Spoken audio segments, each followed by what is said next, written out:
You're listening to episode 46 of the Let's Go podcast. On this episode, we talk about Guns N' Roses, all their best songs, and some Motley Crue. Let's go, go, go, go. Jimmy said he could handle this. Oh, he's from Los Angeles. Oh. You are listening to episode 46 of the Let's Go podcast. My name is Justin, and Kelly is not here, but that's okay because today we have a rad friend. We got rad friends, rad friends, rad friends. All right, so with me today is my good friend, Rick Shue. Rick, welcome to your first ever Let's Go podcast. Hey now! Oh, I'm on the wrong show. You know, I was just asking you off mic. We've done so many shows together over the course of 3 years now, and I have not been on Let's Go yet. It's really great to be here. We've talked about it, and here we are. Yeah, so it's good. So we were just kind of teasing on Twitter last week, going back and forth, as we do on Twitter. If you follow us on Twitter, you'll go, do they like each other? And not so much with us, but we just kind of talking about Guns N' Roses, and we're like, let's do a show. And so let's just do it. So this is kind of we typically cover, all over the place on the show. We kind of hit all pop culture, movies, music, and TV, whatever, but we're just really going to focus on the band Guns N' Roses today because why not? Why not? And may I kind of say something real fast in terms of the genesis of this conversation? I feel like that we were talking. It was funny because obviously you and I are part of Batman on Film together, and that's our history together and everything. And we made a joke on the phone. We started identifying the main players of Batman on Film, which is yourself, me, obviously Bill, Jet Raimi, Ryan Haas. Like, who would be like what Guns N' Roses? I said to you, we were just talking about the ups and downs and craziness of running sites together and everything. We're all like family and brothers. I'm like, yeah, it's like we're in a band. It's like we're in Guns N' Roses. You're like, yeah, Bill's Axl and I'm Slash and you're Duff. And I was like, I love this.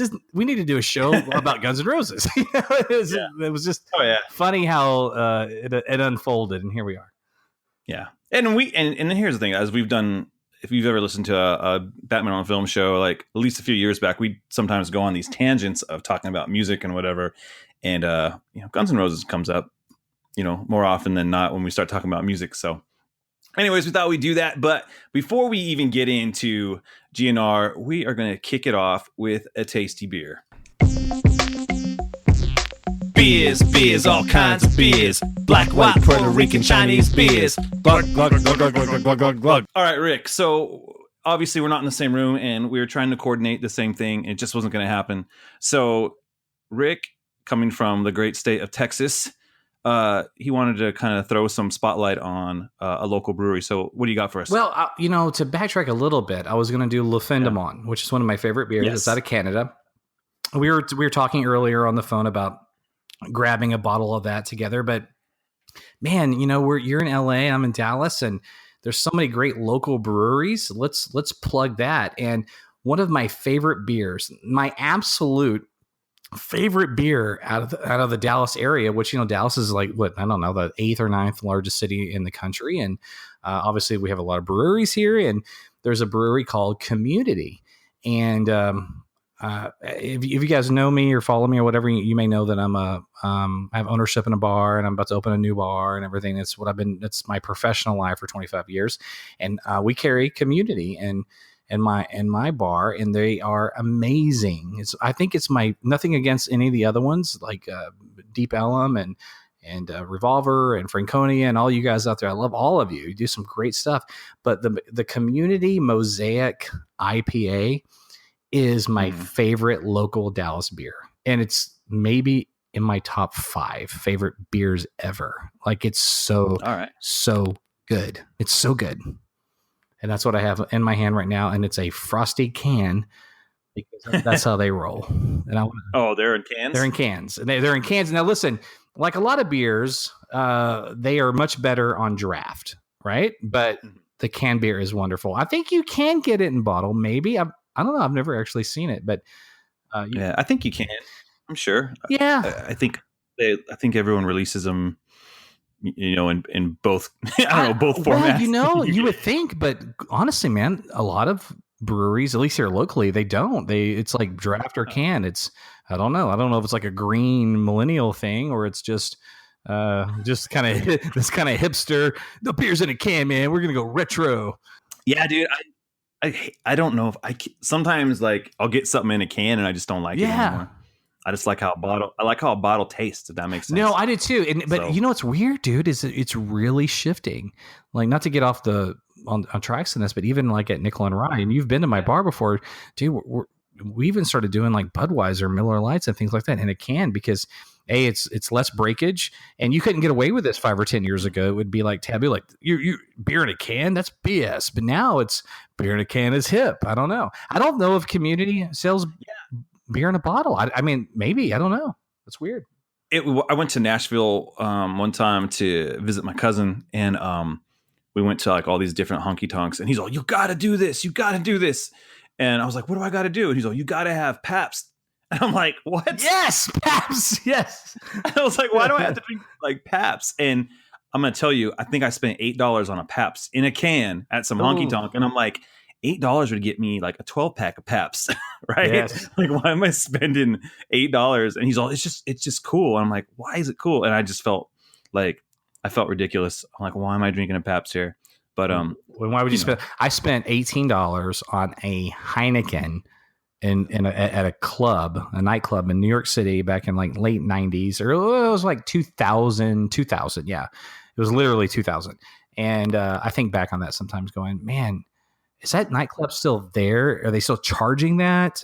$18 for a Heineken? For a Heineken. It was a kind of a VIP nightclub thing. Don't even ask me how I ended up there. That's a story for another day, but I did. It was kind of a rock and roll story, which we'll tie into our Guns N' Roses topic. But I ended up, and it was $18 for a Heineken. And I was pretty taken back by that. Man, I don't know about that, man. It's crazy. Well, you and I recently, and I got to meet your beautiful wife, and we hung out in Santa Monica, California. And, I shoot Grand Marnier, right? And, usually here in Dallas, or if I go to, even in LA proper, or if I'm in Chicago, whatever, Grand Marnier is $8 to $12, and the 12's on the high end, obviously. And dude, those shots for Grand Marnier in Santa Monica were like $15-$16. Crazy. Wow. They charge a lot in Santa Monica. I can't do that. I can't do that live. So anyway, so you got yours. You got yours. Well, no, I can't either. I mean, it's like we're like late on our electric bill because I'm drinking Grand Marnier in Santa Monica, dude. It's ridiculous. Oh. All right, so you got your Mosaic IPA from Community Beer Company, right? That's who they are. Yes, sir. And what I did is, I was in such like a rush. So I ended up grabbing an IPA there's a brewery out in San Diego. It wasn't not local by any means, but St. Archer, their brewery out here, and out down there. And I don't know, that's still local. Yeah, I guess California. Yeah. So I grabbed their IPA, which is really good. It's a really good IPA, which I did find out. I think they are actually purchased by Miller Lite or something in 2015, which I was surprised to learn that. And I was like, oh, wow. But they're still kind of operating as, a local brewery. But I think the bigger guys are just like, they've got to make some money, because more and more when you go to a bar, man, you don't see the bigger guys on draft anymore. It's few and far between. You have to be at like a kind of a bigger chain to see them. But anytime I go somewhere, I don't see Miller, I don't see Bud, I don't see Coors. I see, the bigger name. You'll see like Stone Brewing, because they're like the king of the, of the craft beer. And you'll see people like them and Lagunitas and stuff, but you don't see anybody else. Like, I think it's the whole beer market's changed. But you were just saying though that you're starting to put some Budweiser in cans out there. So who knows, man? Well, no, I'm saying you always have to have the base. When I say basic, I don't mean that's not to insult anyone that drinks those beers. Like Bill Jet Ramey will drink nothing but Miller Lite, for instance. I'm just saying that Miller Lite was always in bottle. Now you can kind of get away with doing it in can. But to your point, especially on draft, it's rare now to go to a bar and find a Coors Light, Miller Lite, Budweiser on tap. It just the craft beer thing really took off, and now people go into a bar and they expect like local beers on tap, and that's part of the experience of traveling now. Beer is, I've always said this in all the years I've been in the restaurant business. Beer is as intricate and as exhilarating and interesting as the world of wine. And it's great that North America is finally catching up with that. Yeah, it's cool. I love it. I love going to a different place and trying their beer. It's fun. Yeah, that's right. It's kind of like it's part of your city. You know, if you have a great brewery and you're like, oh man, you got to check out our, what we're putting out here. And so it's cool to explore that stuff. Yes, absolutely. I always tell people that are like, my mom or Bill or whoever, people that we know and love, that they're drinking Coors Light or Miller Lite. Nothing wrong with that if that's what you like. There's there's something extremely wrong with it. Listen, I'm not afraid to pound it. I'm not afraid to pound a Miller Lite, but they're like, dude, why don't you drink normal beer? I'm like, dude, I'm drinking a beer that's been brewed by the Trappist monk since like 1710 or 1640 or whatever. That beer you're drinking is like been brewed in Colorado since 1970. It's like what's normal beer? Come on, let's get real here. Yeah, I remember I was talking to a guy a few years back, and he was like, "Hey man, do you mind if I have a beer?" I'm like, "Yeah, have a beer, dude." And I was like, "I'll have a beer." And then he busted out a freaking Coors Light, and I was like, "Oh man!" And I had to drink it, dude. And it was a chore, dude. It was a chore, and I wasn't happy about it. That's all right. But I'll, like a good poolside summer beer, I'll drink a Michelob Ultra, which is so watered down, but at least it's watered down where it's flavorless. Like Coors Light's not flavorless; it tastes bad. Michelob Ultra is just water. If you're gonna go hang out by the pool and you want to have a nice little sipper, then you get a Lagunitas. It's called Lil Something Something. That thing's the best thing ever, and I will stand by that. And you need to go search them out because they're a great brewery. They're out of Petaluma, California, and my buddy Kelly turned me onto them. And anytime they put something out, I'm like, I'm gonna try that. And their little something something is good. What are you drinking? Did we get to that?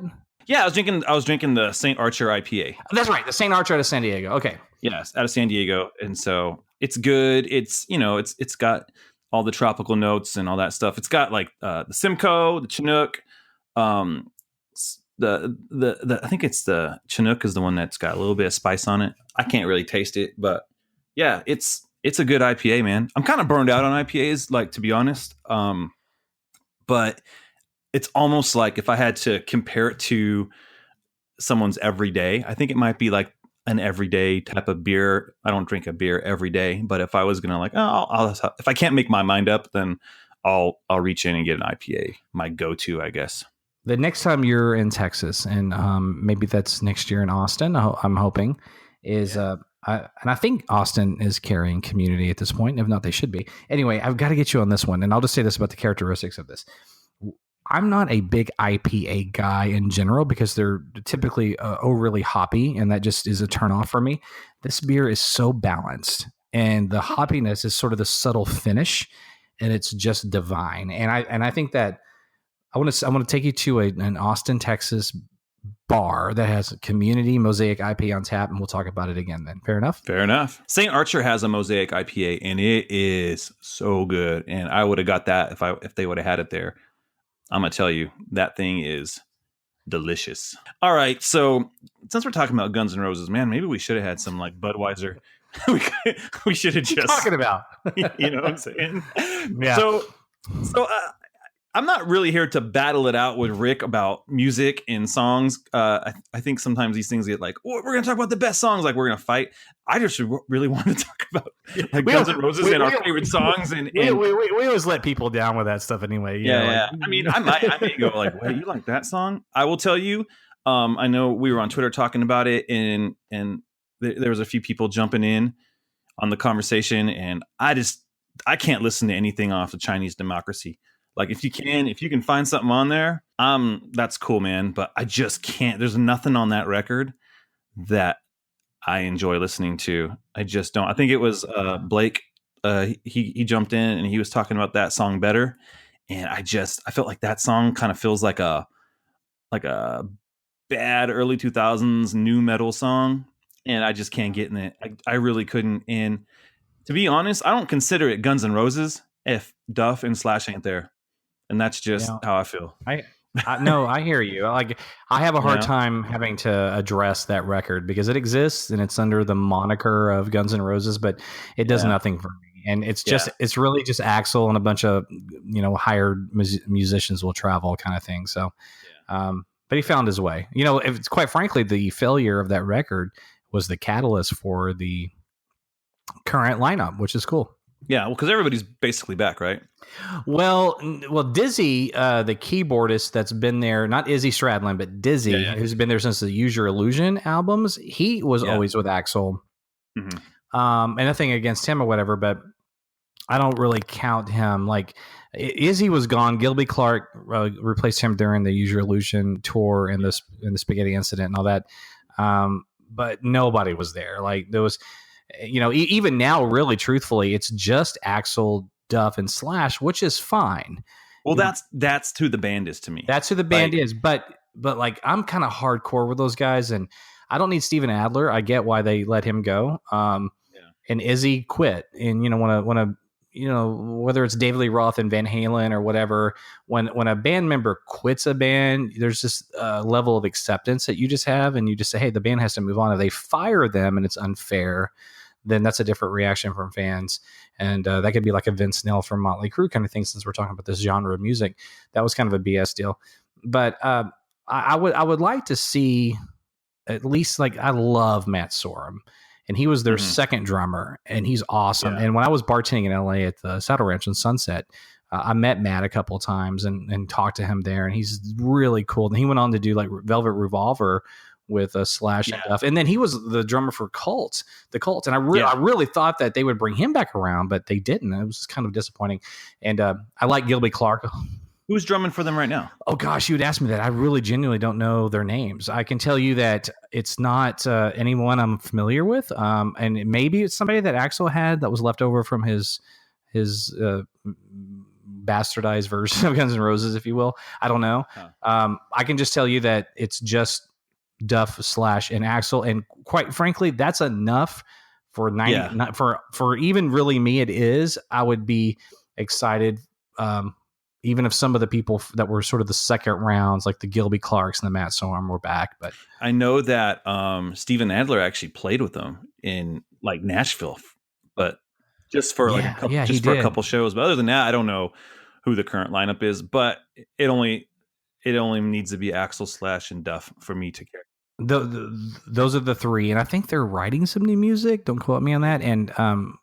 And maybe Axl's using Izzy, because listen, dude, Izzy Stradlin, again, he quit, but he was a key songwriter in the early records. Why did he leave? And I don't, because I was young. I didn't pay attention so much to. Yeah, it's I used to read all the I'd go buy Batman comics, and I'd go buy Hit Parader and Circus magazine. Like I would literally make that round. I'd go buy a couple of Batman comics, and I'd go buy like Hit Parader and Circus, and I'd read Batman, and I'd read some crazy stories about Motley or AC/DC or Guns N' Roses or whatever. I don't really know. There's conflicting stories. I don't think he really wanted to tour anymore. If there's any like really hardcore Guns N' Roses fans out there that are shaking their fists right now that I don't have the story quite right, forgive me. But I don't think it was one of those things. They certainly didn't want him to leave. He just didn't want to tour anymore. I just remember music videos with people holding signs like, "Where's Izzy?" Like, I just remember that. Yeah, that was in the "Don't Cry" video. Yeah. And so, and then I didn't know much. I just remember that cat left, and he started his own band called the Juju Hounds, which was really. He did the Juju Hounds. Yeah, I didn't listen to any of that. I had no desire. I just know that that's what he did. Yeah. But he was a key component. But I loved Gilby Clarke, which was his replacement. But again, as far as just the songwriting, he was instrumental, if you will. Yeah. All right. So let's get into the first. I guess everyone got on Guns N' Roses with Appetite for Destruction when that came out in like '87. I wasn't super aware of it because I was little, but I do remember like the song "Welcome to the Jungle" because it was everywhere, and it was like on MTV, and you'd see it here and there. But Rick has a couple on me. So what was your experience with Guns N' Roses first? What was it? And to put it in perspective, I was born in '75. You were born when? '78. 78. Okay, so we're not that much. But at that time, I'm like about to be a freshman in high school, and you're in sixth grade or whatever. So yeah, there's a big difference. Look, I remember like it's funny when you watch the video for Welcome to the Jungle, which is a righteous kick you in the gut rock and roll song. And more along the lines of like, really, if you think about it, especially in retrospect, all these years later, it's more inspired by like the Ramones, even the Sex Pistols, AC/DC, even like more of a stripped down, raw, decadent, visceral thing. And what was really big then in '87? I mean, come on, in '87, as far as rock and roll goes, the biggest bands were Motley, Def Leppard, which I don't necessarily count them as the same. Right, I think Motley's closer to Guns N' Roses than Def Leppard, but still, but Guns N' Roses were still kind of in a world of their own, and Bon Jovi and what have you. And then if you watch that, the Welcome to the Jungle video, their hair is teased up. Axl looks like Vince Neil or Bret Michaels or whatever. The attitude's different, the music's different, but the visual's there. By their second video, especially by their third video, that was gone and you never saw it again. Yeah. Because it wasn't them. It's like the record company convinced them they had to look like that, but that's not who they were and that's not what the music was. I just thought because I've seen all of that stuff, and to me, it didn't look like an act. Like Guns N' Roses looks scary to me. And Motley Crue and all that stuff was basically cartoon heavy metal to me. Like I didn't, and I wasn't really into that scene. Like when I really started to own like a music scene, like that's what I am. I was just into punk rock, but there was things like about Guns N' Roses that attracted me to it. Like where I'm a fan now. Like I just thought, dude, this guy in his ethos, how he was on stage. I was like, dude, this guy is punk rock as heck, dude. Like this guy, still, like, sure. Who can walk out there wearing combat boots, white biker shorts, like a fishnet shirt and a purple leather jacket and a Public Enemy hat? Like this guy just did not care, and he was awesome. He had no F's to give, and like I think it back.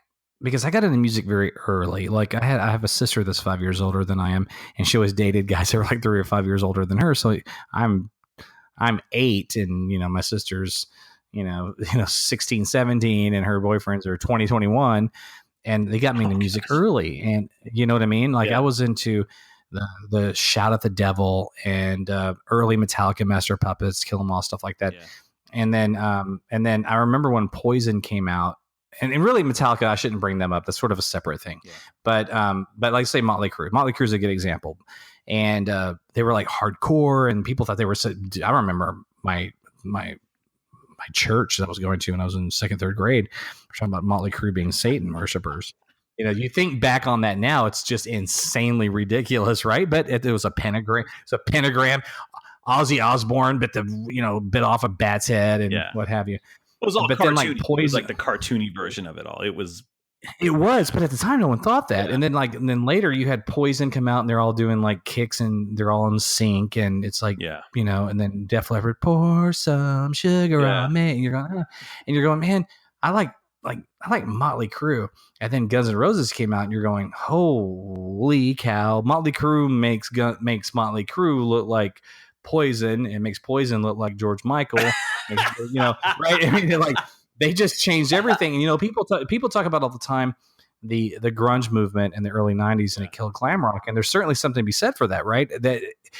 But I would always argue, and I've said this for years: Appetite for Destruction changed rock and roll. Yeah, that was the record that came out and blew everybody's mind and said, this glam rock thing is dead because it goes nowhere. Now, that doesn't mean it happened overnight, because quite frankly, Motley Crue, for instance, had their biggest record ever 2 years later in 1989 with Dr. Feelgood. Yeah. And I love Dr. Feelgood. I think it's a great sounding record. I think Vince Neil sounds great vocals. Tommy Lee's on his game on drums. Bob Rock produced it. I still love that record. But you juxtapose Dr. Feelgood with Appetite for Destruction, and Dr. Feelgood sounds like Poison.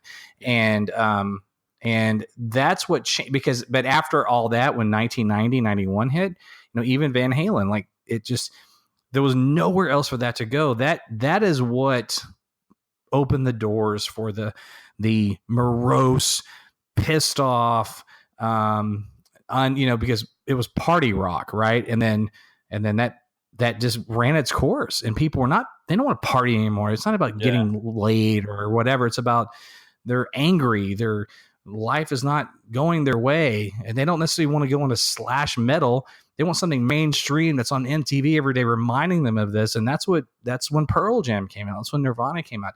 It wasn't them that changed it. It was, in my humble opinion, it was Appetite for Destruction. There was nowhere else for that music to go, dude. That was it. It maxed it out. I think what it felt like with Guns N' Roses was, all music to me is like, oh, you're telling stories or whatever. Like, but their stories felt like real. Like if you were gonna smell a Guns N' Roses record, it smelled like piss and spilt beer in Hollywood. That's what it smelled like.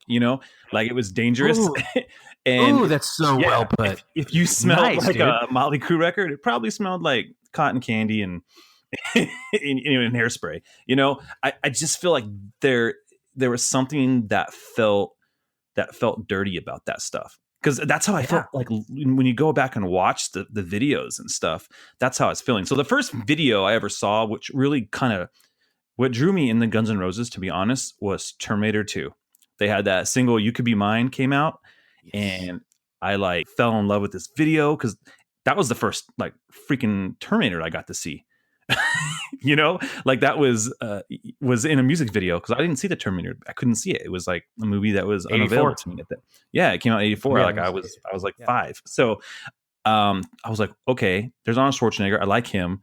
There's freaking robots stepping on heads in this video, and there's this really scary heavy metal band, not heavy metal, but it's like rock band, just they're on punk stage. rock, dude.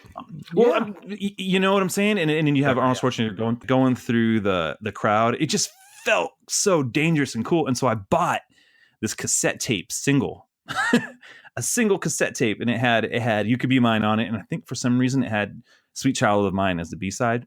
I don't know why. That's what they put it on there. And I remember my mom freaked out. She was like, "What is this?" Did you grow up? Because I know that you're a beautifully spiritual man, and did you grow up in a spiritual household, a religious household? Yeah, but it wasn't. My parents weren't like, yeah, you can't do this, you can't listen to that. My mom would make my sister Duran Duran t-shirts, and it wasn't. There wasn't this. So you could be hungry like a wolf, but you just couldn't welcome someone to the jungle. Yeah, there you go. Saying? I think heavy metal was a little more in that type of stuff was a little more scary to parents, which was that's why I want to listen to it. Yeah. And I will say, man, I'm Appetite for Destruction, the record, the artwork and stuff was totally insane. I can imagine if I had my hands on that when I was 9 or 8, it would have been what the heck is this? Because it has that it kind of has that alien robot insinuated kind of rape scene inside of it, and so it's just offensive to be offensive type of thing. But I think it just scared my mom. All she knew is Guns N' Roses. She didn't know nothing about Guns N' Roses. She, that wasn't her. My mom was Hall & Oates. That's what my mom was listening to. So that's how she got crazy. Was she listening to Huey Lewis? Ladies and gentlemen, that's an inside joke. There's an inside joke. But she probably was just scared of Guns N' Roses in general, which that's a win right there. All right, cool. The name just sounds scary. You don't even have to know what they play. They were supposed to be. That was the whole point of that music to begin with. It was supposed to piss off parents. It was supposed to be teenage angst, really. Yeah, and it was. And I think, but here's the thing. I wasn't this angsty kid. This just sounded awesome. There was power in that. I'm gonna go skateboard and I'm gonna listen to this song. Yeah. And I'm gonna read comics. That's what I did. When I fell in love with this, that's where my brain was, and that's what I wanted to do. And that was all it was. It was a soundtrack to adolescence for me. It didn't inspire me to do crazy acts or whatever. But anywho, so it felt dangerous, and so I was like, whatever. I'm joining Columbia House and ordering everything. Columbia House. Yeah. Oh my God. Yes. Oh my God. That's how I got. So I think I'm still in debt with Columbia House. Oh yeah, dude. That's a whole other story, dude. I started accounts under my dad's name and my sister. Columbia House. Oh my God. Oh yeah, you just said that, dude. That just dude.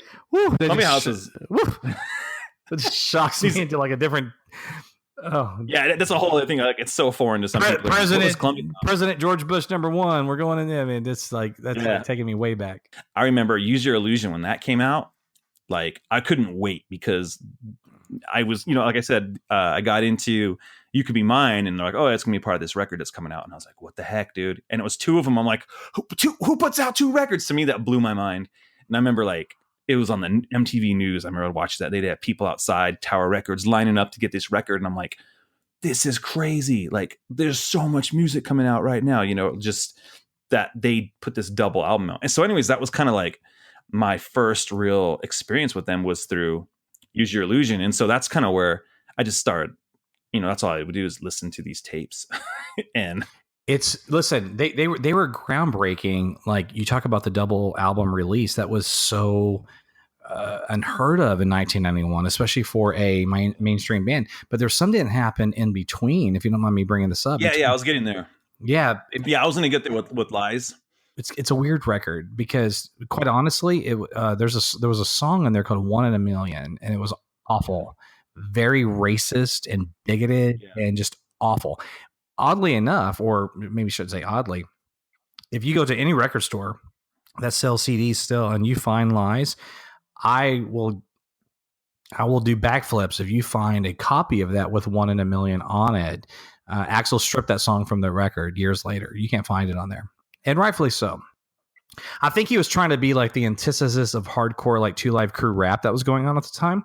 And instead, what he came out as is just like a jerk. But that record is weird. But there's two gems on that album. One is my wife's favorite Guns N' Roses song with it, which is "Patience," and that's a bad song. I mean, I love it. Yeah, it's a good song. And then they have a song called "You're Crazy," and it's from the Appetite for Destruction, but it's an acoustic version. And that is one of my favorite Guns N' Roses songs, is the acoustic version of "You're Crazy." Really, Patience and that acoustic version of "You're Crazy" is all that you need for Lies. But Lies is significant in the fact that it was successful and it was an EP, and nobody was doing that back then. There was not EPs. And then they went from like one of the biggest selling rock and roll albums ever. I don't know what the numbers are. Forgive me, but I think I don't know. I mean, I bet Appetite's up at like 15, 20 million at this point, if not more. And then they do an EP. You're like, what? And then they do a double record. You're going, man, you guys are all over the map. So to Use Your Illusion, that was in 1991. And I feel like, man, at first I remember thinking, they had Civil War on there, which was a great song. Yeah. And by the way, Steven Adler plays the drums on that song on that record. And he might even actually play on You Could Be Mine as well. But the rest of it is Matt Sorum. And oh, really? I didn't know that. I didn't know he. Yeah. If you look at Civil War on Use Your Illusion, Steven Adler actually is the noted drummer that plays on that particular song. And he might actually be playing on maybe You Could Be Mine. I don't know. If I'm wrong on that, that's fine. But I guarantee that I know for a fact that he's on Civil War. And so that was a leftover track from, maybe like the Appetite days or whatever. But that record came out, the records, if you will.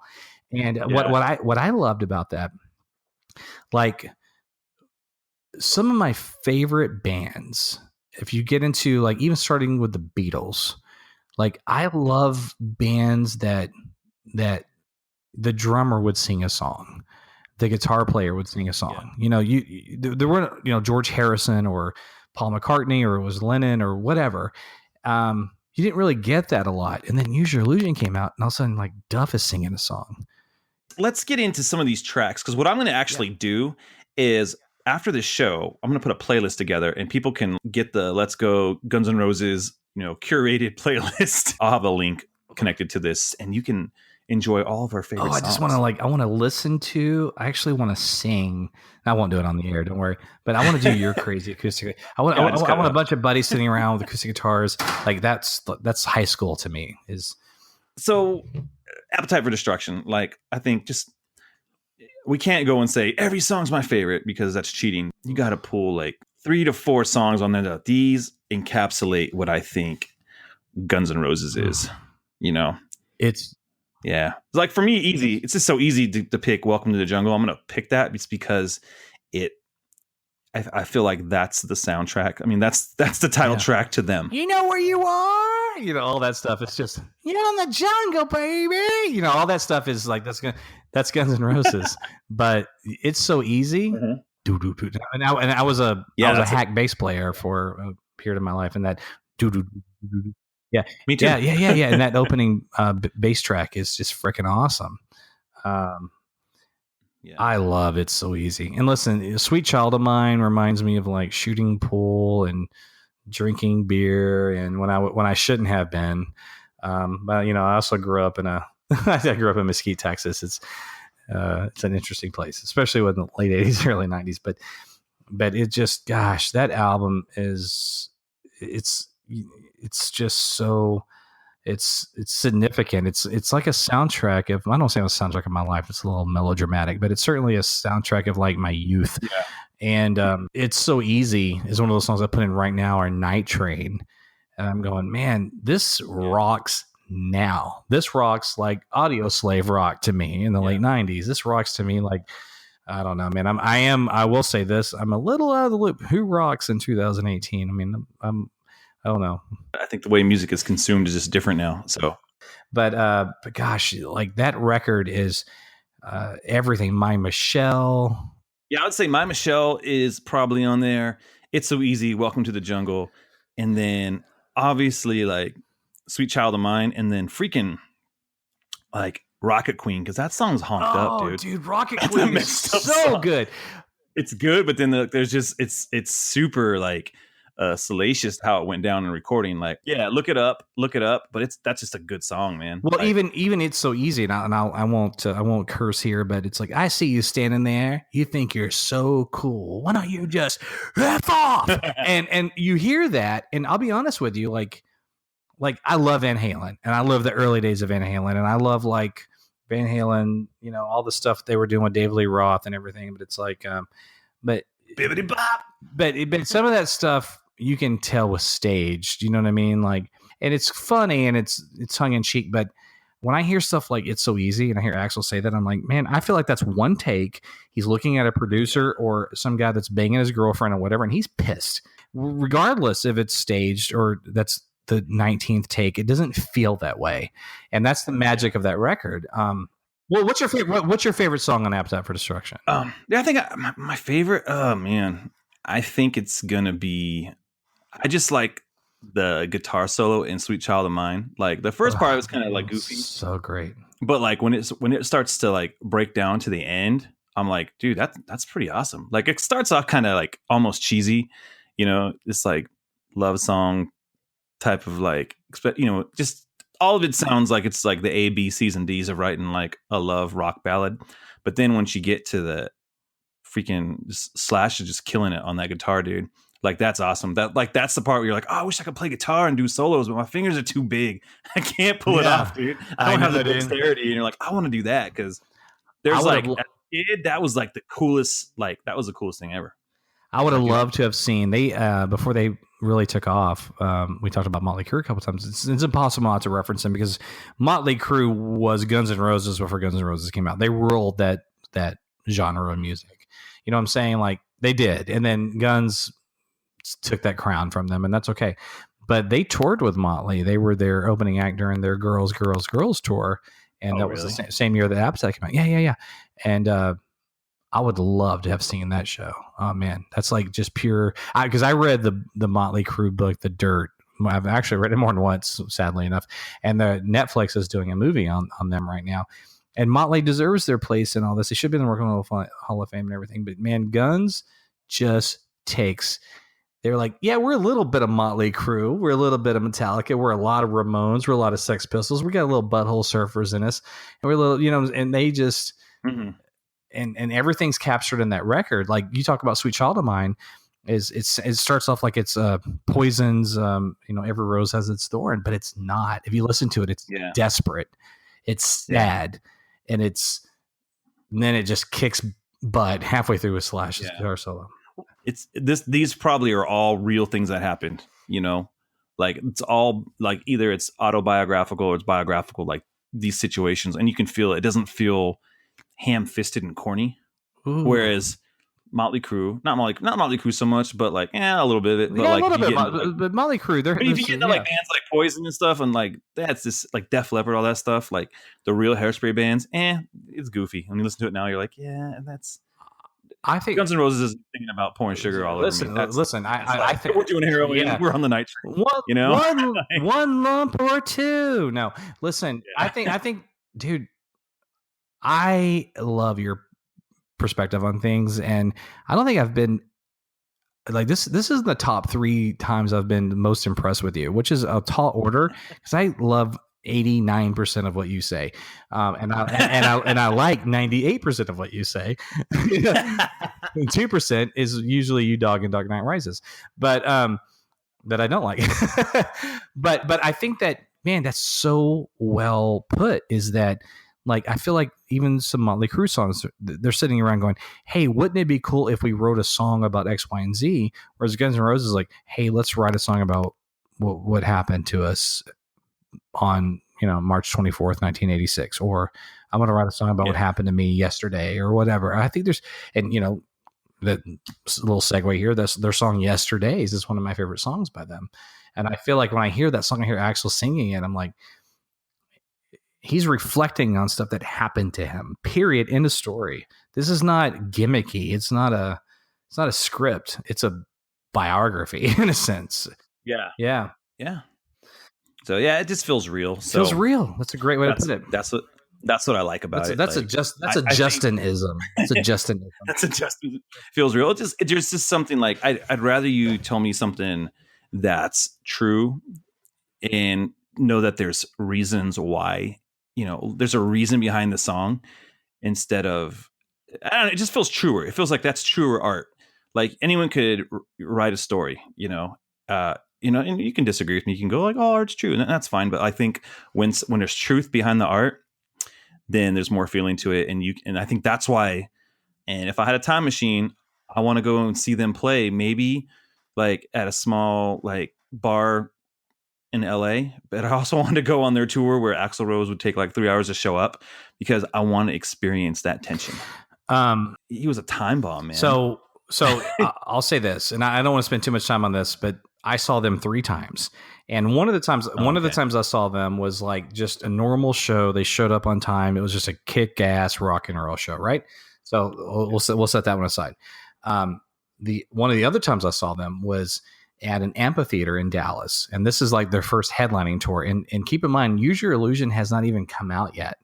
And if I remember correctly, and I could cross-reference dates, I'm sure, especially with Google, but I don't even think that Terminator 2 had come out yet. But they were doing a headline tour, and Skid Row was opening for them. And, yeah, totally. And yeah.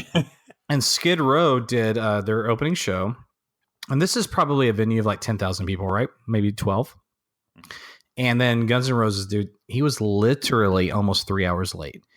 And it got to the point where some band member from Skid Row even came out and like started asking girls to take off their tops and doing like just trying to kill time. It was awful. And then they came out and you're going, man, I'm just sour from this at this point. Like, dude, what's up with you? And then the third time I saw them, no particular order, was, and this will also go to the heart of who they were, because in 1991, 92, whatever year that was, they toured not with Motley Crue again, certainly not with Poison or Alice Cooper or Kiss or whatever. They went on the road and they did a co-headline with Metallica. Yeah, the Guns and Metallica tour. And Faith No More opened for them. Oh, dude, that would have been a rad show. And I saw them in the pit at Texas Stadium. And Texas Stadium was the old, before Jerry World, was the old Dallas Cowboys Stadium. There's like 60,000 people. That's where the Dallas Cowboys played. And I was in the pit on the floor, and they kind of, I think they swiped out who opened, or who, it was a co-headline thing, but like one night Metallica would play first, and next night they would close out the show, and vice versa. And Guns played that night, and they were really good. But Axl had just come off that big, there was a big riot in Toronto, I think it was, and it was kind of a volatile time with him, and people weren't really sure what to think of him or whatever. And I had a lighter. I kid you not, I had don't ask me why I had the lighter. It was a Mesquite. It was in early 90s, but I had a lighter, And Yeah. I threw it at him, and he's playing piano for November Rain, and it whizzed right by his head. I swear to you, I almost hope there's a YouTube video of this. And I had friends with me, and this isn't like a verify if I'm telling the truth kind of thing. This is just a crazy story. He stopped the show, and he was pissed and almost probably caused a riot. And I look back and I go, that would have been me. I would have caused that. I almost, if I hit him in the head with that lighter, I'm not kidding, Justin. I threw that thing in. I was so annoyed with him. I loved him. And I was like, I had this like self-righteousness as a fan. I'm like, F you, dude. You're being a punk, bitch. And I threw it at him. But aside from that little sidestep of drama, they were so good. They were so good. Yeah. Even when they were 3 hours late and you were pissed off about it, 2 songs into it, you're going, I don't even know these songs because Use Your Illusion hasn't even come out yet. What is the song? And they captivated an audience. I'm sorry, I lied. I told you a 30-second version. That was like 2 minutes, but no worries. There was again, I wasn't there, but this is just kind of what happened. I remember there being a story where someone took a picture of Axl Rose. He lost his mind, jumped into the crowd, punched a dude. And he was like, "That's it. Show's over." Like, just canceled the show in the middle of it. Axl Rose is just so volatile in his head, and at that, especially at that moment, like once Use Your Illusion came out, he was kind of like, he was Axl Rose. He was no longer like Axl Rose in Guns N' Roses. He was freaking Axl Rose, and so that kind of carried. I don't know. It kind of had a little bit of weight, and so he became like super toxic. You know, I remember he had a exchange. Someone had, I think it was him who had like a back and forth with people from Nirvana at the MTV Awards. Like, he was just becoming like super irritated. Oh, about that's everything. right. I forgot about that Guns N' Roses Nirvana feud. Something with Courtney Love and yeah. So that's weird. That's weird to even think about that. Yeah, like I remember they played and they were like, "Hi Axel, hi Axel, hi Axel." Yeah. So like they were like they were taunting him from the stage, and yeah. Anyways, yeah. So let's get to Use Your Illusion. We already hit Lies, but Use Your Illusion. Like, let's pull some tracks off the first record. So Use Your Illusion 1. It had Civil War. I think it kicked off with Civil War. That was a great song. Like, I'm gonna pull off my favorites, and then and we can talk a little bit about all of them, but it'll be a 12-hour show if we hit every song. But like Civil War, like I like the Bob Dylan cover, the Knocking on Heaven's Door. That was a good track. Get in the Ring. That was one I was like, oh dang, I can't listen to that one, because I remember like I remember like listening to it with like my uncle. Yeah, I felt really weird. I was like, oh no. Yeah, that's one where he's just calling get out. in the ring, Bob Dylan Jr. Yeah. Circus Magazine. Yeah. Vince Neil, producer, the groupies that gave me crabs and all that. It's just awful, dude. Yeah. He was a dirtbag, man. And I'm like, yeah, I think that it was, again, it went back to that. Dang, he doesn't care. Well, no, they were the two. Nothing. Like, I love Two Live Crew, dude. And they were like, Guns was like the Two Live Crew of rock. And yeah, well, there you go. They were pushing it. Tipper Gore was losing her mind. She was like, "Oh, Tipper Gore was losing her mind." Isn't that crazy to think about that? Like that censorship thing that she was pushing, and you think about Al Gore being this liberal guy or whatever. Like, really, they were awful. They were just anti. And who was to give credit where credit is due, who was a big proponent. I think the band was a joke and the music sucks, but Dee Snider from Twisted Sister, man, he was a champion for that movement in terms of censorship. But anyway, that's a conversation for another day. Moving on. All right. So yeah, we get in the ring. I liked So Fine. I like that song, So Fine, because it was kind of one of those ballads. Sexy. But it's one of those. Yeah, but it's one of those songs. It's like, dude, it's not a corny ballad. It felt like, dude, this guy, it's tough, and it kind of ends on this like bluesy like piano riff at the end.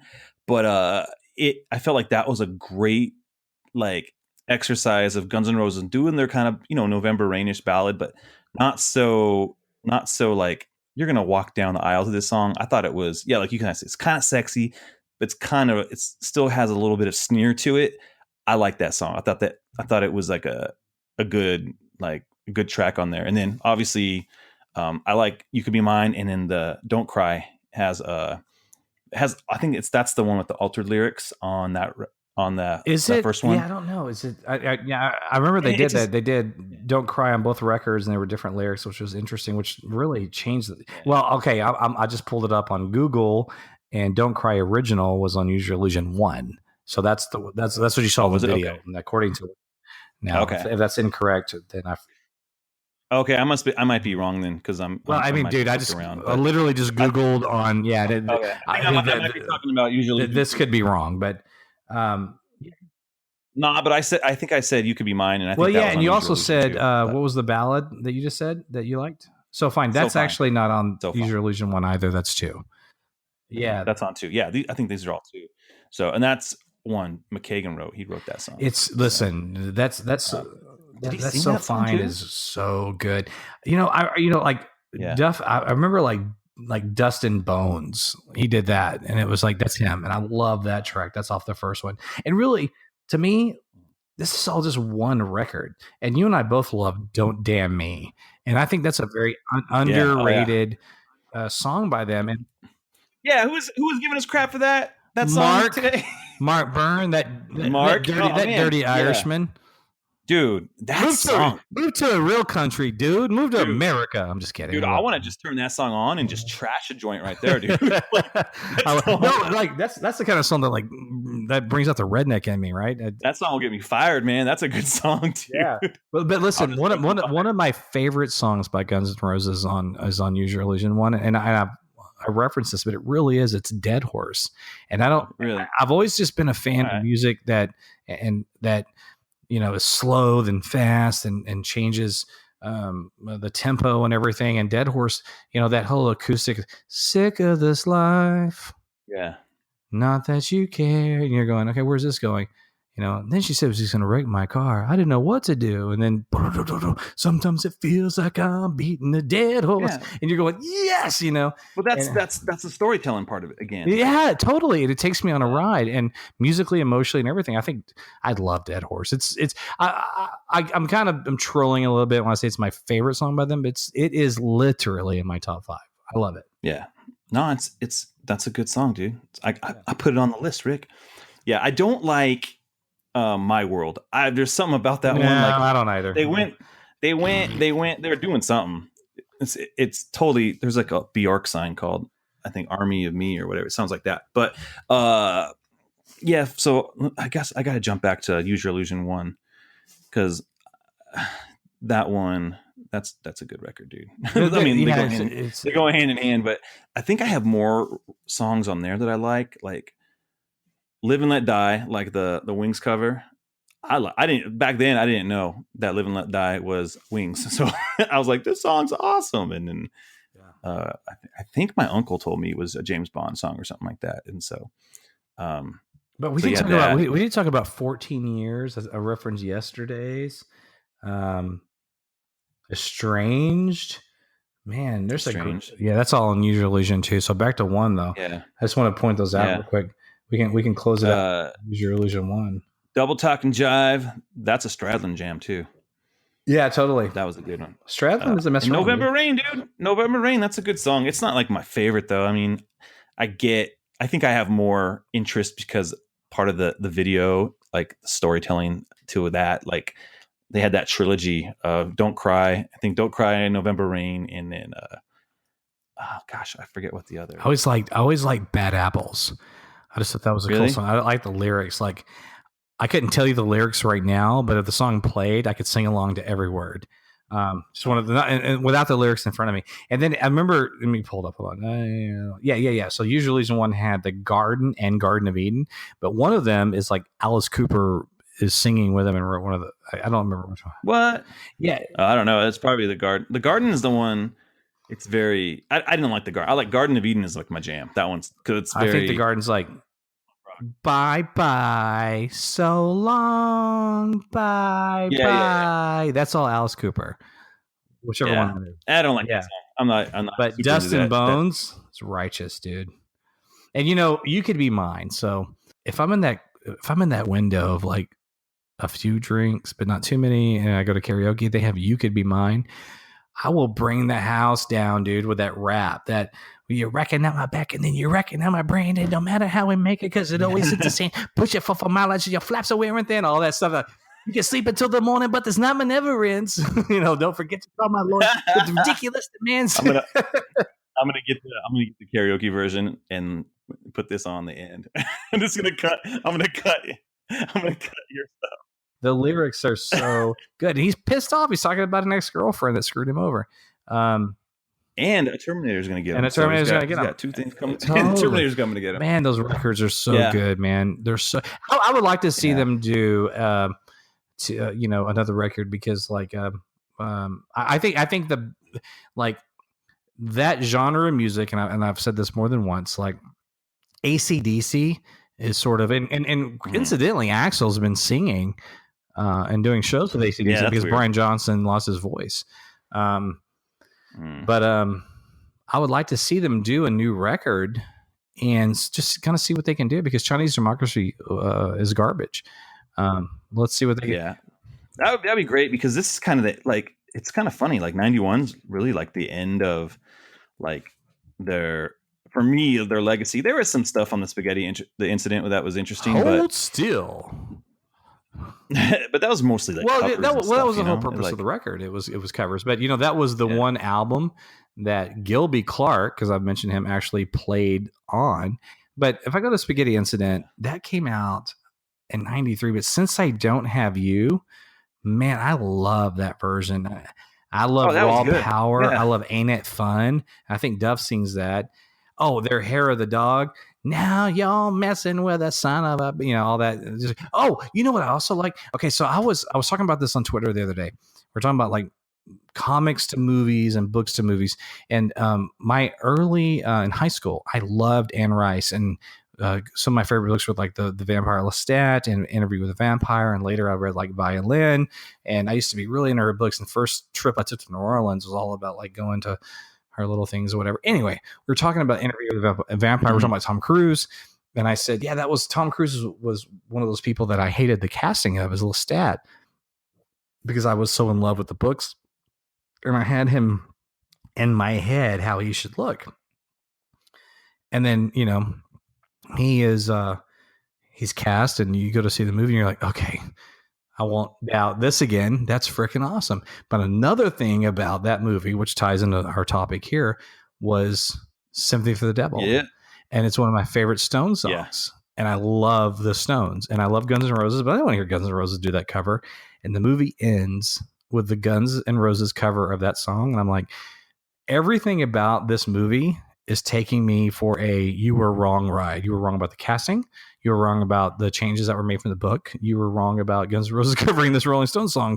And that to me is also part of the power of Guns N' Roses is that they made that movie that I was destined to hate, and I love it. What did they release that track on anything, or was it just released as a single? Like, I don't think that it was released on anything other than the soundtrack of that movie. Okay. And again, if I'm wrong about that, let me know. But it's certainly on the soundtrack of that movie, and it's on the very end.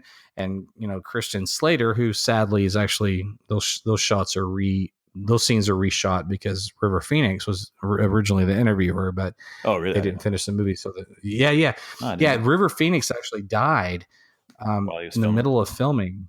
Yeah, Interview with a Vampire, and they had, and I've never seen any like footage, like like that Back to the Future. You actually see footage from Eric Stoltz. His name is Eric Stoltz. I would love to see the stuff that River Phoenix shot, but he was actually the interviewer. But they had to reshoot everything because he was only like halfway done with the movie. Oh wow! So Christian Slater had to come in and finish it. But you see all that stuff at the end, and it just went to the power to me of it. Like Interview with the Vampire went to the power of me of learning to accept something that I love on and print that is on film, the casting that you don't think is what is playing in your head, and then most importantly, because I was such a rock and roller, was don't ever effing discount Guns N' Roses like they can take, right? I mean, that's the power of Guns N' Roses to me. Nice. Anything going back to Spaghetti Incident, anything else stick out to you on that record? No, it was the beginning of the end. Unfortunately, I would love to have seen more stuff. I would like to have seen them write with Gilby and Matt Sorum and see what they could have done or whatever. But I really liked Velvet Revolver. If you go back and which was Matt Sorum. Yeah, which was Matt Sorum and Slash and Duff, but it was also Scott Weiland from Stone Temple Pilots, and it was killer, man. It was a really, dude. They did some good stuff, dude, and totally good stuff. It was comparable to Guns N' Roses, like just, I mean, obviously with musicianship. Scott Weiland was just a great frontman. Like you can throw him on anything. God. I think I preferred him as the frontman to this over Stone Temple Pilots. One of my favorite Van Halen songs, because Van Halen's also one of my favorite bands, is "Ain't Talking About Love." And "Ain't Talking About Love" sort of encapsulates the difference between the Roth era and the Sammy Hagar era, because the Sammy Hagar era, as much as I like it, it's good, but it's glorified Bryan Adams. It's like love songs, like love walks in and whatever. Where the Dave era is like, I ain't talking about love. You're only semi good looking, But Velvet Revolver does, and that's with Slash and Duff and Matt and Scott. When Van Halen's inducted into the Rock and Roll Hall of Fame, Velvet Revolver comes out and does "Ain't Talking About Love." YouTube it. I need to find that. It's awesome. Yeah. Anyway, I'll just leave it at that. It's awesome. I'm making a note because that's like, again, I didn't grow up on that Van Halen record, but it went, it came back to me, just through, revisiting things. Like during the Napster era, I just started like, I'm getting all this free music and I'm going to look up things that I never really explored. And "Ain't Talking About Love" is one of those jams because it just has like there's a lot of power to that song. So, and that's one of my karaoke like pocket songs, dude. I'll pull that out, dude. That's a good one, dude. Yeah. Oh man, that's good. All right. So there's not many disagreements here. I will tell you, I'm not huge on, I think the last half of, I feel like not Appetite for Destruction, Use Your Illusion 1 and 2 could have been edited down to one awesome record. I agree. I agree with that. There's a lot of filler. There's a few tracks on there. I'm like, I don't care about this song, man. Like, why is, like, I don't like Bad Obsession. Like that song does nothing for me. Nah, me neither. I don't even know the last time I listened. And do we really need two Don't Cries? I mean, I don't know. But I kind of don't mind because I like that song, so I don't mind an alternate take. But yeah, it's kind of taking up space. Like maybe it could have been a B-side instead of an actual like track on the record. I have a VHS tape of Guns N' Roses live in Tokyo in like 1991, and I saw that, and I saw the tour. But they made a record of that. I think they like put a whole like produced record of that out. But man, they were. Again, they were the real deal. We've talked about this with them, is that they weren't.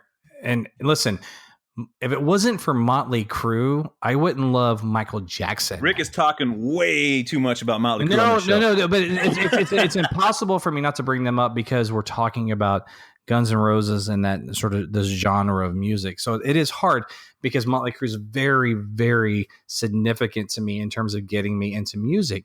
And Motley got me into everything. Like when I fell in love with Motley Crue, I fell in love with Billy Joel. I fell in love with Michael Jackson. I fell in love with Tina Turner. I'm not kidding. I fell in love with Huey Lewis because it just made me fall in love with music. And I didn't differentiate things back then. I didn't know the difference in, Billy Joel throwing rocks at a glass house or Shout at the Devil or whatever. It was all just the same to me, or ZZ Top or Michael Jackson Thriller or Lionel Richie or Tina Turner, whatever it was. And that's what made me fall in love with music. And so that's how that's the genesis of all this for me. But Guns N' Roses changed rock and roll. Axl was more Jim Morrison than he was David Lee Roth, or, you know what I'm saying? Like he was an artist. He was a poet. He was decadent. He was unpredictable. He was volatile. And like you have said so eloquently, I can't even put it into words as well as you have. They were real. They were raw. Yeah. And they were raw in that same way that the Ramones were, or that even like bands like Motorhead were, seriously, you know what I'm saying? Or Butthole Surfers, or like, I love early Sex Pistols. I think Sex Pistols became corporate, unfortunately, but They were. Oh yeah, they were corporate from the get go. FYI. Well, I mean, I don't know, man. Early days of Sex Pistols, I don't know, like, but They were a boy band, dude. They were put together to sell clothes. but, you know, Sorry, but Sex Pistols they eventually became the the Green Day of punk rock, and then Green Day became the Sex Pistols of corporate rock or whatever. I don't know. And then out of all that, we got Nickelback. Oh, yeah. I'm gonna bleep that out. I'll bleep that out. But I think, the reason, and again, I'll say this one more. I'll bring them up one more time. I think what's significant about Motley in this conversation was that they were the ultimate sort of like hard rock, but they weren't metal. They weren't Megadeth or Metallica band. And Guns N' Roses, like Motley made Poison look ridiculous. They made Warrant look ridiculous. They made most of those bands look ridiculous. And then Guns made all of them look ridiculous. And then when that happened, Van Halen was a little different because when you have a guitar player like Eddie Van Halen, he sort of transcends like genres, and he's more of a virtuoso. He's more of a musician's man or whatever. But Guns made all those bands look ridiculous, and so it was nowhere else for it to go.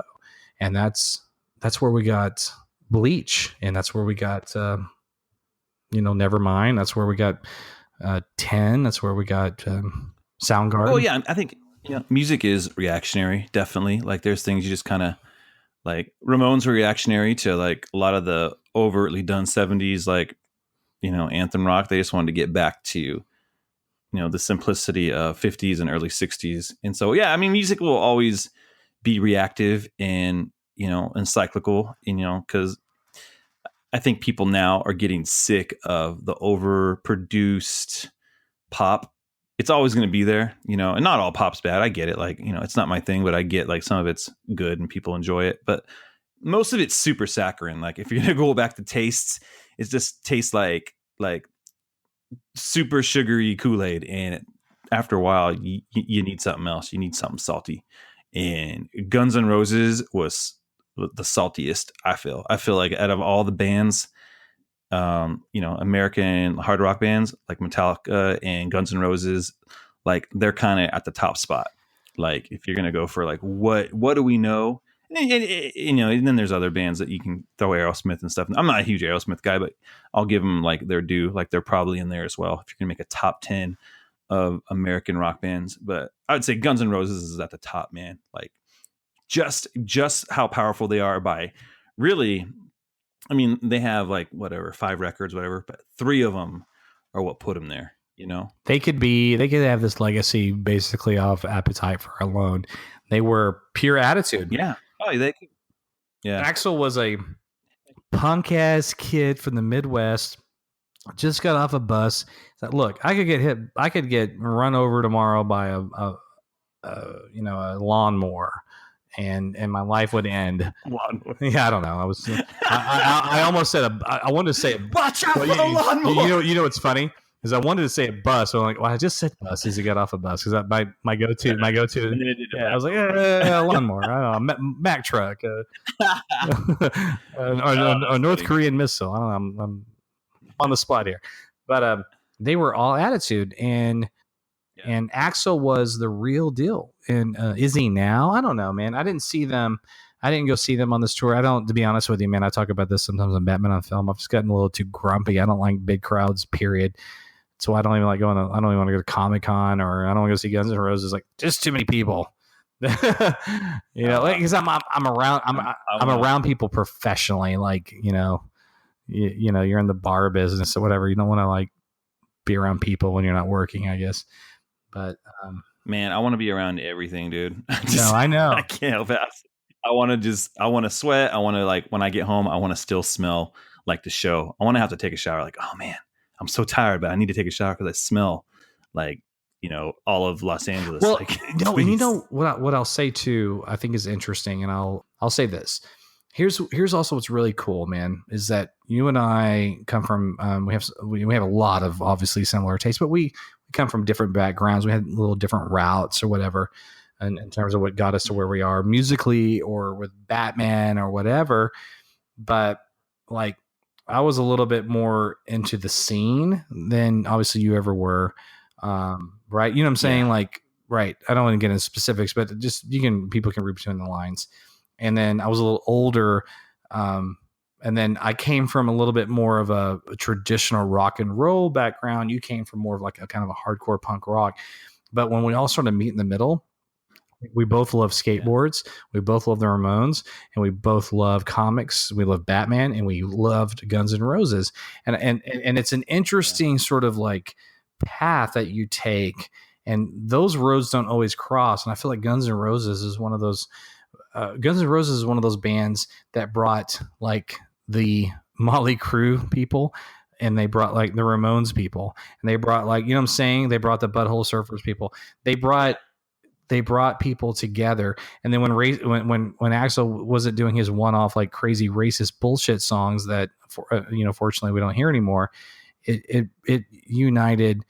Like I've got friends that are Hispanic and African American that grew up on rap or whatever, and you talk about rock and roll with them, they're like not really into it, but they love Guns N' Roses. It's like this weird, you know what I'm saying? Yeah. It's just, it like unites us, and because it's real. It's real. I always go back to, it doesn't feel like they're faking anything. No. Like it doesn't, like you can't look at it and go, dude, that's goofy. Like, dude, that Axl, really like real rap artists and Axl are more in common than Axl and you name, you just name the blonde hair. Well, it's contemporaries. Yeah, it's just right. His contemporaries. It's real. It's raw. It's from the streets. Yeah.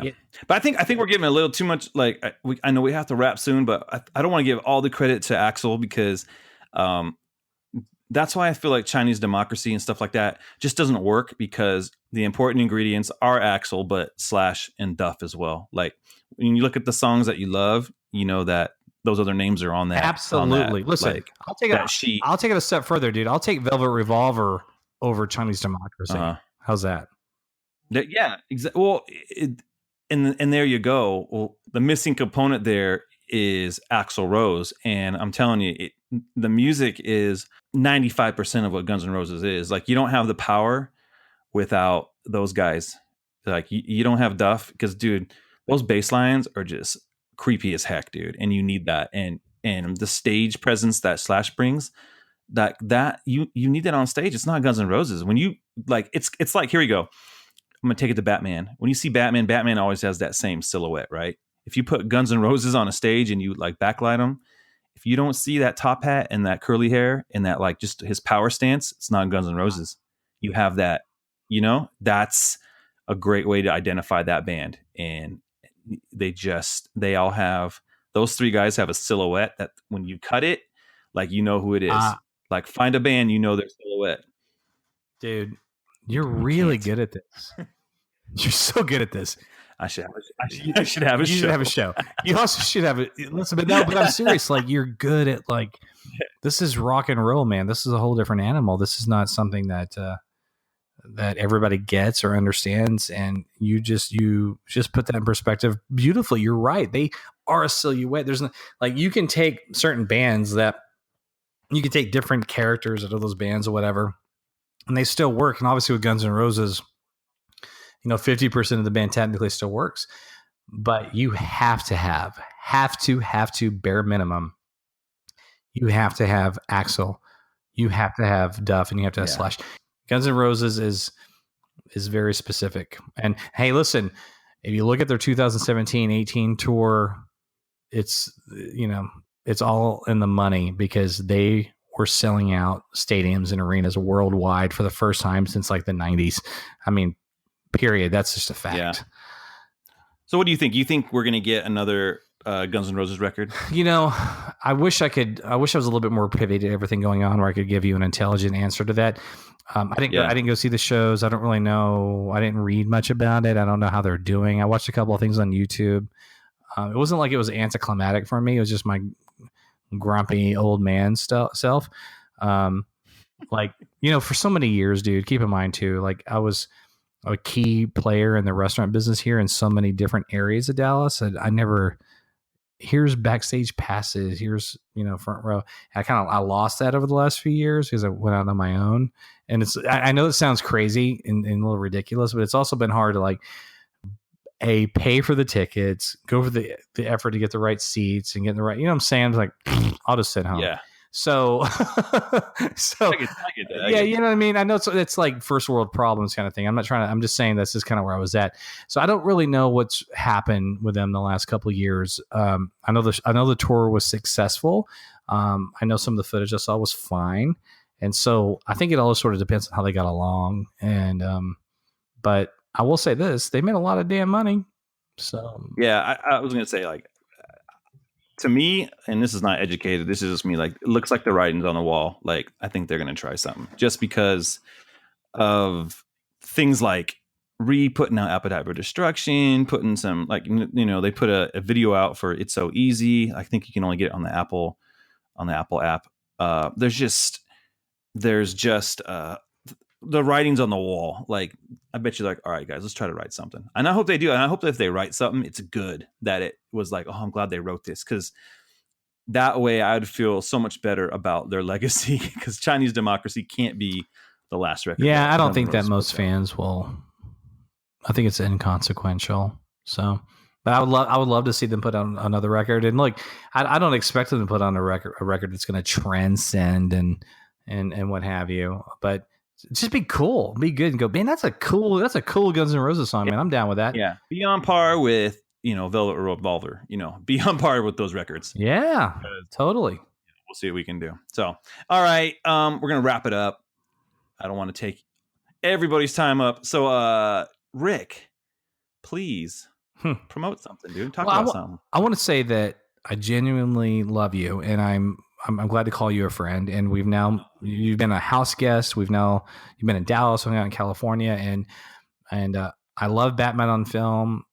And Bill is he is the ringleader, but you are the heart and soul of BOF. And without you, we would be shit. And that's just a fact. All right. Because Bill and I, it would be me and Bill being grouchy old dudes in their 40s, Texans. And then Ryan would be trying really hard to balance us all out. But, you know, it's you're the heart and soul of it. And Ryan is the brains of it. And we need him as bad. I'm definitely not the brains. No, we need like you're the heart. Ryan's the brain. I'm the mouth, and Bill's the reputation. So so thank you for that. So a couple of things I want to plug. I think and the reason I said all that is that it was really great to get the four of us back together. Because we aren't podcasting as much these days. It was, you know what, to tie it into it was like Guns N' Roses going on tour again. It was Axl and Duff, Slash, and whoever's on drums. It's what and it was a private conversation. That's what led to this podcast. But we did a retrospective on The Dark Knight. Which is for me the movie, the two movies I've seen in the theaters the most is Batman '89 and The Dark Knight, and incidentally they're two of my favorite movies. And to get you and me and Ryan and Bill, there is magic with the four of us, and I'm not just saying that. And this is nothing against what Bill had before us, because that was also awesome, and I love them and what they were doing. I love what they're doing now. But there's something about the four of us for me that's just really special. And we made our podcast the most popular it's ever been in terms of downloads. And there's a reason for that, because people resonated. And we resonated with people. And we're not doing podcasts as much as we used to. And to get the four of us back together was awesome. And then talk about one of our favorite movies. So anyway, I'm sorry. That was 3 minutes too long. Just listen to our Dark Knight podcast. And Bill really, it reminds everybody why Bill is doing what he's doing, why BOF is there, and why we're all part of it. And then I'll just say this: tomorrow night, and I know that's like, what is tomorrow? What is today? When are you listening to this? Whatever. But this is tomorrow will be August 1st, 2018, right? That's the actual date. Yeah. I'm recording one of my Star Wars satellite shows for BOF, and unfortunately, you can't be on it, and that sucks. But But it'll be returning guest Zaki Hassan, our good pal, and then Ryan Haas. We're just going to talk about the episode 9 casting news, our expectations for episode 9, and then Zaki got a sweet little plug on CNN. We're going to talk about that. So I'm really excited. Yeah, that was cool. Yeah. and then I love the Star Wars shows. And thank you, Paul Herman and Ricky Church and Brian Chatlin and all you guys that may be listening that are an integral part of the Star Wars episodes. And so thank you all. And I hope that all of you come back at some point for another show. But that's our show tomorrow night. That's all I got. So, yeah, if you haven't heard of Batman on Film, just head over to batmanonfilm.com, batman-on-film.com, and you can check out all of your Batman needs right there, from the movies to the comics to whatever else is coming out. Like, we try to cover it all, and our podcasts are really fun when we're able to put them out. Actually, you know what? I was looking at them. We've been pretty consistent the last couple months. There's been a show every other week or so. So there you go. Go check that out.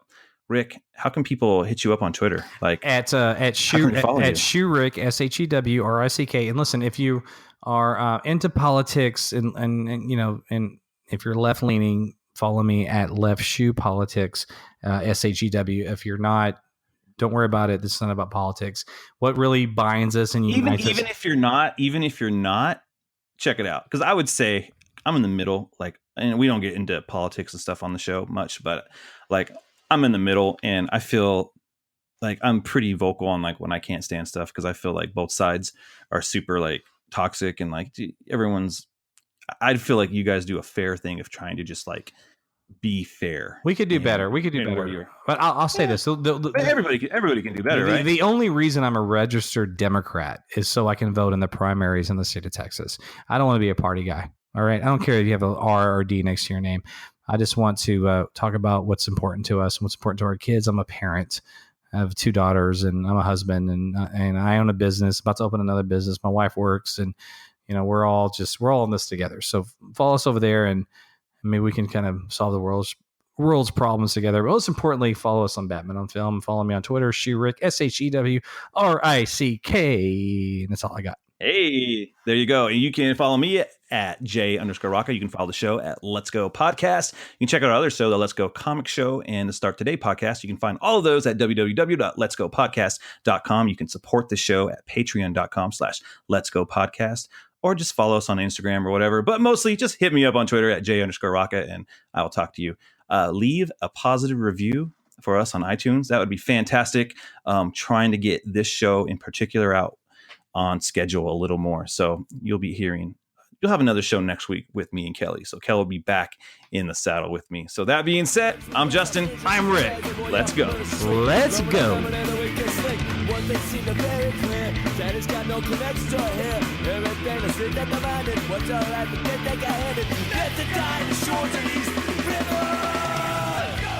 shores are clear, where the beaches fly.